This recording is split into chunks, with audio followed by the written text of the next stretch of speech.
Як украінскі наступ у Курскую область Росіі ўплывае на рыторыку Александра Лукашэнкі? Што прымушае яго мітусіцца, рабіць заявы пра нібы збітыя над Беларусі украінскія беспілётнікі і ў той жа час не заўважаць шахеды з Расіі, якія залеталі на тэрыторыю Беларусі?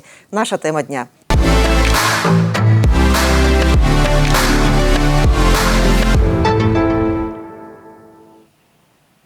Тут Ганна Соўдзь, гэта «Пік свабоды». Вітаю ўсіх. І падзеі ў Курскай вобласці, іх уплыў на дзеянні Лукашэнкі абмяркоўваем з украінскім экспертам беларускага паходжання, экспертам Украінскага інстытуту будучыні Ігорам Тышкевічам. Добры дзень. Дзень добры. Ну, першае маё пытанне. Як вы мяркуеце, што змяніла, што змяняе, як змяняе хаду вайны аперацыя украінскіх узброеных сілаў на тэрыторыі Курскай вобласці? Ну, давайте пакуль што рана казаць, што гэта змяняе там цалкам і так далей, таму што шмат што будзе залежаць ад логікі самой гэтай аперацыі, таму што пакуль што наедзе ў фармаце рэйда, ці гэта перарасце ў фармат акупацыі пэўнай часткі тэрыторыі, паглядзім, гэта будзе залежаць у тым ліку ад таго, наколькі Расія будзе перакідаць войскі ў гэты рэгіён, наколькі яна будзе спрабаваць контратакаваць і наколькі Украіна пабачыць, што можна кантраляваць захопленыя тэрыторыі. Але станам на сёння ёсць прынамсі некалькі высноваў. Першая выснова гэта тое, што заходнія краіны яны досыць спакойна ўжо ставяцца да выкарыстання заходняй зброі па тэрыторыі Расійскай Федэрацыі, гэта першае ключавое. Другая выснова, я б сказаў, тут хутчэй геапалітычная, таму што на фоне падзей у Курскай вобласці Путін пабаяўся назваць вайну вайной і пабаяўся назваць тое, што адбываецца агрэсіяй, назваўшы гэта актам тэрарызму. І тут справа ў тым, што ў выпадку вызначэнняў і вайна, і агрэсія тэарэтычна Расія можа апеляваць да тых, каго называюць сваімі саюзнікамі па арганізацыі дамовы калектыўнай бяспецы, то, в прынцыпе, да Лукашэнкі як паводле комплексу дамоваў па саюзнай дзяржаве. Аднак для Расіі невідавочна, што ў разе такога звароту партнеры па ОДКБ, да і нават Лукашэнка ўвяжуцца вайну. І, адпаведна, калі такое дапусціць такі варыянт, то гэта быў бы найбольш моцны удар па геапалітычных амбіцыях Крамля. Таму тут бачым, што Путін пабаяўся гэтага зрабіць. Так жа сама, як і так званыя чырвоныя лініі, які не раз маляваў там і Путін і Медведзеў, насоўваюцца ўсё далей і далей. Гаспадар Ігор, я зараз на хвіліначку вас спыню. Толькі што на відэасувязі з'явіўся яшчэ адзін эксперт, это Михайло Самусь, эксперт Цэнтра даследаванняў арміі, канверсіі і разбраення. Добры дзень. Добрый. Ага, і ў мяне тое самае пытанне, якое я задала гаспадару Ігору Тышкевічу пра тое, як вось гэты рэйд украінскага войска ў Курскую вобласць магчыма зменіць хаду вайны. Ну, насправді, якщо дивитися стратегічну картину, то Росія веде свій наступ на Донбасі з жовтня 2023 року. І, в принципі, в Україні багато експертів говорили про те, що Україна не може розраховувати на наступальні операції. Протягом 2024 року треба сидіти в стратегічній обороні і лише у 2025 році сподіватися на якісь зміни. Я, наприклад, вважаю, що Україні треба спробувати в 2024 саме році провести нестандартні асиметричні операції, які можуть змінити хід війни або стратегічну картину війни. І, судячи по всьому, Україна вдалася до такої асиметричної операції. Причому я думаю, чи можу припускати, що це лише перший акт такої операції. Вона може продовжуватися на інших напрямках. Наприклад, на протилежному від північно-східного напрямку, на південному напрямку.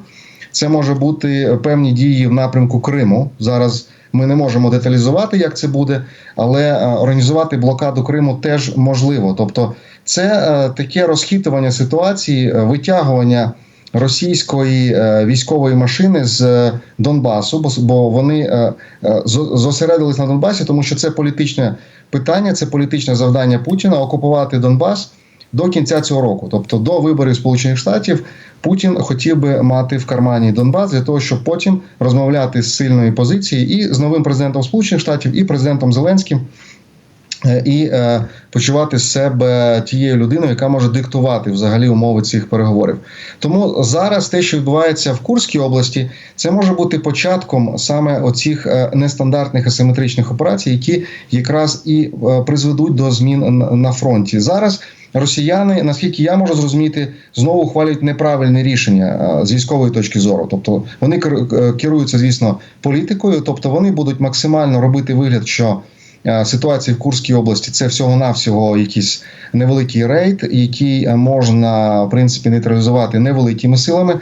Вони не будуть, скоріш за все, припиняти наступ на Донбасі, бо, повторюся, це політичне рішення, і вони не можуть собі дозволити це зробити. І таким чином загонять себе ще в більші проблеми, бо якщо Україна все піде за планом, ми не знаємо цих планів достеменно, але якщо Україні вдасться закріпитися на певних територіях Курської області, а далі Росії прийдеться вибивати Україну з Курської області, Збройні сили України з Курської області так само важко, як, наприклад, з Харківської чи Донецької області. Тобто це буде фактично та сама війна, ті самі військові операції, такі каток, такі як Росія робить, запускаючи каби, артилерія, вогневий вал і так далі, але вже на своїй території. І це дійсно міняє взагалі картину, яка до цього малювалася Росією фактично вже 10 років. Ну, давайте вот эту картину яшчэ Александра Лукашенко неяк впішам. Та давайте я попрошу абодвух экспертаў прааналізаваць дзеянні хаврусніка Пуціна Александра Лукашэнкі. Ну, спачатку ён маўчыць, так? Праз 3 дні пасля пачатку украінскай атакі на Куршчыну заявляе, што нібыта збітыя украінскія беспілётнікі ў небе Беларусі. Далей МЗС Беларусі пагражае закрыць амбасаду Украіны. Міністэрства абароны Беларусі заявляе, што перасоўваюцца войскі да украінскай мяжы. Вот аналітык «Свабоды» Валер Карбалевич сказаў сёння ў каментары, што афіцыйны Менск заўважна мітусіцца. Хто і што прымушае заўважна мітусіцца Александра Лукашенко? Спадар Ігор, калі ласка. Я б сказаў, што тое, што адбываецца, гэта хутчэй гульня на расійскага спажыўца інфармацыі, чым рэальныя дзеянні. Таму што вельмі просты прыклад. А думаю, што жыхары Беларусі уяўляюць мапу сваёй краіны. Теперь давайте подумаем, с любой кропки Республики Беларусь, ну что с-под Витебска, что с-под Городни, что с-под Берасти, яким чином простей за все перекинуть, ну, допустим, 2 десятки танков кудись у Гомельской области. Увеличивающий сетку автомобильных дорог, снова напрошивается сама собой. Загнал на тралы, и про 4, 5, 6 годин все на месте. Замест гэтага робіцца прыгожая тэлевізійная картинка, як это все грузится на чыгуначныя платформы. Прошу прабачэння еще раз, поглядите карту беларускай чыгункі. Як это будзе ехаць? Гэта раз. Другое. Вы слушна заўважылі, што на пачатку аперацыі Украіны ў Курскай вобласці Лукашенко маўчаў так, таму што не ведалі, як каментаваць. А далей атрымалась цікавая сітуацыя, што ў самой Расійскай Федэрацыі падняўся, ну, спачатку з боку так званых ваенкораў, пасля і цэнтральнай прэсай, падняўся пэўны вал, альбо хваля інфармацыйная, што быццам бы Лукашенко здрадзіў Пуціна і што гэта ўкраінскія часткі, які зняты з беларускай мяжы. На пачатковым этапе спрабавалі адказы там Азарон, Актур і вся прапагандысцкая, скажем так, вось гэтая тусоўка, але у іх ёсць адна праблема. Калі ідуць абвінавачанні датычна Лукашэнкі, калі гэта абвінавачанні прайшлі ў прэсу, іх вельмі неахвоча пускаюць на цэнтральна-расійскія каналы. Таму перабіць вось гэтую хвалю, ну, не атрымалася. І тады вынікае ідэя, давайте зробім заяву пра правакацыю. Ось, і нейкія паказальныя дзеянні, якія проста добрыя з пункту гледжання карцінкі, але абсалютна безглуздыя з пункту гледжання вайсковых меркаванняў. Што і зрабілася? Паглядзіце учорашнія загалоўкі ў расійскай прэсе. Лукашенко перебрасывае танкі граніцы з Украіны. Таму, па вялікім рахунку, як інфармацыйная аперацыя, гэта ўдалося. Спадар Михайла, як вы мяркуеце, што прымушае мітусіцца Лукашэнку, як вы ў краіне расцэньваюць гэтыя заявы, як расцэньваюць рэалістычнасць ягоных пагрозаў і ягоных загадаў? Я згоден з колегою, що це більше інформаційна операція. Звісно, Лукашенку, ну, тобто, Збройним силам Білорусі без підтримки російських військ, ну, тобто, якщо би там стояло зараз угруповання 50 тисяч російських військ на території Білорусі, можна було б говорити, що це якісь ознаки реальних приготувань. Без російських військ, звісно, білоруським військам зараз не треба допускати певних таких занадто потужних рухів, бо можна дочекатися реакції з боку України.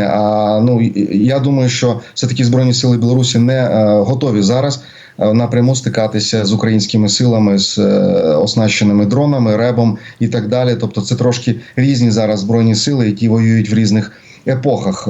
І я думаю, що тут іще один аспект. Я також згоден, що це в основному йде робота на російський інформаційний простір. Бо, пам'ятаєте, була ситуація, коли Лукашенко так само демонстративно заявив, що він відводить білоруські війська від кордону. Це було кілька тижнів тому. І тоді росіяни звинуватили Лукашенка в тому, що він звільнив таким чином українські війська, які начебто після того знялися з кордону з Білоруссю і пішли на Курську область. Тому зараз це начебто йде така демонстрація, що бачите, нічого подібного, ми тоді відвели, але зараз йдемо знову до кордону, тобто Білорусь є надійним союзником Росії і нікуди не дівається, завжди готові до допомоги Росії. Але насправді це дійсно в основному демонстрація, яка не має, в принципі, військової суті. Спікер аператыўна-тактычнай групоўкі «Сіверск», это яе зона адказнасці Сумская частка Чарнігаўскай вобласці, Вадзім Міснік заявіў сёння, што на тэрыторыі Беларусі знаходзяцца менавіта знаходзіліся, а не украінскія беспілотнікі. І я нагадаю, што пры канцы ліпеня адбылося ўваходжанне ў паветраную прастору Беларусі не менш як 5 дронаў камікадзе тыпу «Шахет», якімі Расія атакуе Украіну. І тады ў Беларусі ніяк не зрэагавалі на ўваходжанне расійскіх дронаў на тэрыторыю краіны. Гаспадар Ігар, што можа стаяць за насамрэч уваходжаннем расійскіх дронаў на тэрыторыю Беларусі? Калі мы говорим про расійскія дроны, то, па-першае, гэта дастаткова просты геаграфічны маршрут, калі трэба кудысьці залеціць. Так же самае раней леталі ракеты. Другое, гэта палітычны чыннік, гэта пэўная дэманстрацыя, хто кантролюе паветраную прастору. І трэцяе, гэта абмежаванне на працу украінскіх сродкаў супрацьпаветранай абароны, таму што калі дрон залетае з тэрыторыі іншай дзяржавы, ты на тэрыторыі іншай дзяржавы не будзеш збіваць. Гэта прыкладна тое ж самае, як расійскія дроны, расійскія шахеды атакуюць порты на Дунаі, украінскія порты Ізмаїл, Рені, залетаючы з тэрыторыі Румыніі, таму што Румынія боіцца іх збіваць, лічачы, што яна будзе страляць у паветраную прастору Украіны. Украіна не мае права страляць у паветраную прастору Румыніі. Адпаведна, апошні, умоўна кажучы, там 10-20 километров гэта дроны праходзяць у бяспецы. Таму меркаванне прыблізна тыя самыя. Гэта банальны разлік такі. Гаспадар Михайлов, у меня до вас апошняе пытанне. Ведаю, што у вас абмежаваны час. Это вельмі важнае пытанне. Што для Лукашэнкі мяняе перавод вайны на расійскую тэрыторыю, калі гэта будзе працягвацца? Звісно, багато є аспектів, але тут для мене, наприклад, є такий дуже цікавий аспект. Тобто до цього часу, в принципі, я впевнений, що і воєнно-політичне керівництво Росії не допускало навіть теоретично, що Україна посміє перетинати російський кордон і проводити не просто рейдові якісь дії ДРГ або Сили спеціальних операцій, воєнної розвідки і так далі, а прямо військову операцію. Тільки що було засідання, до речі, у Путіна, і він був просто шокований. От зараз видно, що він шокований, він несе просто якусь маячню. Він починає говорити, що це Україна добивається покращення позицій на переговорах і так далі. Добре, так. А в чому тут проблема? А ти що робиш на Донбасі взагалі? І тут для мене просто, що відчуває Лукашенко? Якщо Україна посміла перейти через російський кордон, то що може зараз зупинити українські збройні сили перейти білоруський кордон? Що до цього вважалося неможливим, бо Україна начебто була стримувана нашими західними партнерами, які навіть боялися, щоб хтось там кулю запустив в бік Росії. А тепер, виявляється, Україні можна вже переходити кордони, проводити військові операції на Курщині. А чому би не провести це десь в Білорусі? Тому я думаю, зараз для Лукашенка дійсно наступають такі напружені часи, коли він має дуже контролювати свої вислови і розуміти, наскільки є баланс сил в трикутнику Мінськ, Москва, Київ, відповідати його спокійному стану. Бо можна так інколи спровокувати українську сторону, вона візьме і перейде кордон. А там виявиться, що насправді дороги добрі в Білорусі, то дійсно до Мінська не так довго їхати. І тому оце для мене аспект найбільш цікавий зараз.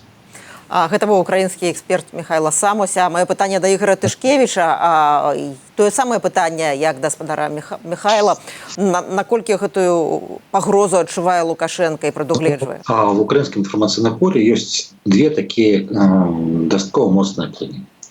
Аднак это плыня умоўна вайскова-палітычнага кіраўніцтва, якое прытрымліваецца сітуацыі альбо прытрымліваецца падыхода наступнага, што на беларускі бок ідзе вельмі просты пасыл: не залазь, забег. Это означае, калі з вашага боку няма правакацыі, няма агрэсіі, адпаведна з украінскага боку таксама нічога не будзе.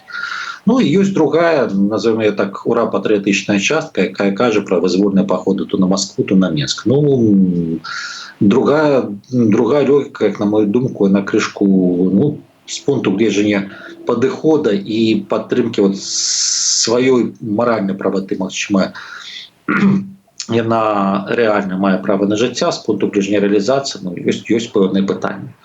Таму будзем гаварыць пра агульны палітычны такі кантэкст, то палітычнае абмежаванне наступна, што не залазь, забег.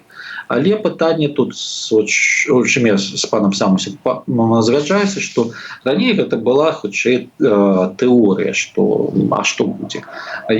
Курская вобласць, она дэманструе. Другое пытанне, што азначае для Лукашэнкі, тут ізноў-такі давайте паглядзім на лукашэнкаўскіх прапагандыстаў, які на мітусіліся першыя дні. І асабліва, калі пайшло абвінавачванне Лукашэнкі. Таксама гадзіна чэ паглядзець, каму яны больш лаяльны. Асабіста Александру Лукашэнку ці Владимиру Путіну. Трэцяе пытанне – гэта задумацца у тым ліку над пазіцыянаваннем Расійскай Федэрацыі як супердзяржавы. Тут вельмі добра ўкладаецца у тым ліку такі, не то што лихаманкавы, але некі, яшчэ не роспач, але дзіўны такі зварот Лукашэнкі на апошняй падзеі ў межах Садружжыцтва незалежных дзяржаў, што, маўляў, калі Расія разваліць, нам з вами таксама будзе кепска. І тут варта было паглядзець, якімі вачыма сустракалі все іншыя. Таму так, Расія ўжо не беззаперечная дамінанта, ёсць пэўныя небяспекі, і у прынцыпе гэта, на мою думку, прымушае атачэнне Лукашэнкі задумвацца над магчымасцю розных маневраў, каб утрымацца пры ўладзе, залежна ад варыянтаў заканчэння вайны. Што да ўласна таго, што адбылося ў гэтыя выходныя, да заяваў Лукашэнкі пра тое, што нібы збіты украінскія беспілётнікі. Я ізноў працытую Валера Карбалевіча, ягоны аналіз.